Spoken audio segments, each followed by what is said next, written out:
Walang salita ang sapat para sa ganitong sakit.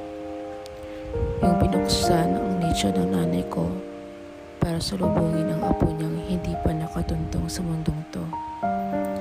Para pagtagpuin ng dalawa, isa nawala noon at isang nawala ngayon. Ito ang video na to na di ko pinlano para naramdaman kong kailangan, hindi para sa akin, kundi para sa bawat inang nawalan, para sa bawat pamilya na naghintay, naghanda, umasa, pero nauwi sa luha at dasal, sa bawat yakap na hindi na ibigay, sa mga laruan na di na lalaruin, sa bawat kwarto na nanahimik bigla. I feel you, especially ng ate ko. Hindi to basta goodbye.